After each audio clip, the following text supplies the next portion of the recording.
വീറും വാശിയും നിറഞ്ഞ തിരഞ്ഞെടുപ്പ് പ്രക്രിയയിലൂടെയാണ് മലയാളത്തിലെ സിനിമാ അഭിനേതാക്കളുടെ സംഘടനയായ അമ്മ കടന്നുപോകുന്നത്. അമ്മയിലെ തെരഞ്ഞെടുപ്പ് ചിത്രം നാളെ വ്യക്തമാകും. ഒരു വനിത ചരിത്രത്തിൽ ആദ്യമായി അമ്മയുടെ പ്രസിഡന്റ് സ്ഥാനത്തേക്ക് എത്തുമോ? ആരോപണ വിധേയനെ ജനറൽ സെക്രട്ടറി സ്ഥാനത്തേക്ക് വിജയിപ്പിക്കുമോ?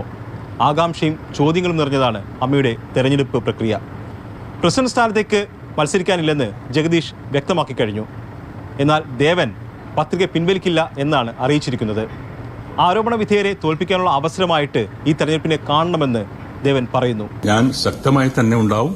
ഞാൻ ഏതാണ്ട് ഒരു 80% ഇതിലത്തെ അംഗങ്ങളുമായിട്ട് ഞാൻ ഫോണിൽ ബന്ധപ്പെട്ടിട്ടുണ്ട്.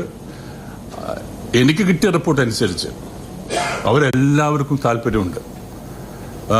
കാരണം ഓരോരുത്തർ പറഞ്ഞത് എന്താണെന്ന് വെച്ചാൽ ഒരു മൈനസ് പോയിന്റ് ഇല്ലാത്ത ഒരേ ഒരു നടൻ നിങ്ങളാണ്, നിങ്ങൾക്ക് കേപ്പബിൾ ആണ്. ജനറൽ സെക്രട്ടറി സ്ഥാനത്തേക്ക് മത്സരിക്കുന്ന ബാബുരാജിനെ ചുറ്റിപ്പറ്റിയാണ് ആരോപണ പ്രത്യാരോപണങ്ങൾ നടക്കുന്നത്. കേസുകളിൽ ഉൾപ്പെട്ട ബാബുരാജ് മത്സരത്തിൽ നിന്ന് പിന്മാറണമെന്ന് മല്ലികാ സുകുമാരൻ ഉൾപ്പെടെയുള്ള മുതിർന്ന അംഗങ്ങൾ അഭിപ്രായപ്പെട്ടു. എന്നാൽ ഈ വിഷയത്തിൽ ഒരു പരസ്യ പ്രതികരണത്തിന് ഇതുവരെയും ബാബുരാജ് തയ്യാറായിട്ടില്ല. സിനിമാ തിരക്കുള്ളതിനാൽ ഇക്കാര്യത്തിൽ പ്രതികരിക്കാനില്ല എന്നുള്ളതാണ് ബാബുരാജ് അറിയിച്ചിരിക്കുന്നത്. പക്ഷേ നാളെയാണ് പത്രിക പിൻവലിക്കാനുള്ള അവസാന തീയതി. അവസാന തീയതിക്ക് മുൻപ് ബാബുരാജിൻ്റെ നിലപാട് എന്താകും എന്നുള്ള ആകാംക്ഷ സിനിമാ ലോകത്തിനും പൊതുസമൂഹത്തിനും ഉണ്ട്.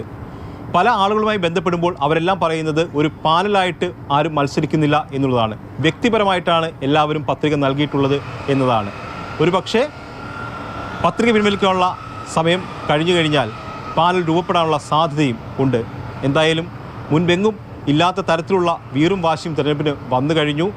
ആരെത്തിയാലും അത് അമ്മ എന്ന സംഘടനയ്ക്കൊരു പുതു ചരിത്രമാകും. അതിൽ ഏറ്റവും പ്രധാനപ്പെട്ട ചോദ്യം ഒരു വനിത സംഘടനയെ നയിക്കാൻ എത്തുമോ എന്നുള്ളതാണ്. അങ്ങനെയെങ്കിൽ ശ്വേതാ മേനോൻ ഒരു ചരിത്രം തന്നെ കുറിക്കും.